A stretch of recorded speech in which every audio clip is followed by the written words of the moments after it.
अस्सलामु अलैकुम वरहमतुल्लाहि वबरकातुहू। झूठ बोलने से रोज़ा टूट जाता है या नहीं? चुगली करने से रोज़ा टूट जाता है या नहीं? गीबत करने से रोज़ा टूट जाता है या नहीं? आज इन अहम मौज़ूआत पर गुफ्तगू करेंगे। क्या इन चीज़ों के रोज़े पर क्या असरात होते हैं? गाली गलोच देने से रोज़ा टूट जाता है या नहीं? इसकी मुकम्मल तफसीलात में जाने से पहले गुजारिश है कि अगर आपने अभी तक मेरा चैनल सब्सक्राइब नहीं किया तो मेरे चैनल को कर लें सब्सक्राइब और बेल आइकन को दबा लें ताकि इस तरह की लेटेस्ट और नई नई वीडियोस आप तक बासानी और बर वक्त पहुँच सकें। नबी अकरम ताजदार मदीना सल्लल्लाहु अलैहि वसल्लम ने इरशाद फरमाया कि झूठ तमाम गुनाहों की जड़ है, बुनियाद है। एक झूठ को छुपाने के लिए उसके साथ कई झूठ बोलने पड़ते हैं, इसलिए खुदारा झूठ से बाज रहें।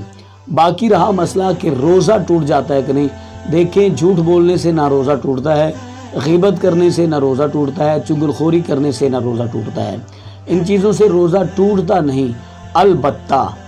अलबत्ता मुसलमान के लिए ये चीज़ें अच्छी नहीं, मुसलमान को ज़ेब नहीं देती कि वो ये हरकत व सकरात करे।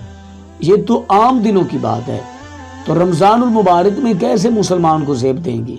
देखें, झूठ बोलने से इस्लाम ने मना फरमाया है, गीबत से इस्लाम ने मना फरमाया है, चुगलखोरी से इस्लाम ने मना फरमाया है। बाकी दिनों में इस्लाम इन चीज़ों से मना फरमा रहा है, तो रमज़ानुल मुबारक तो फिर बाबरकत महीना है, इन दिनों में कैसे वो झूठ बोलेगा?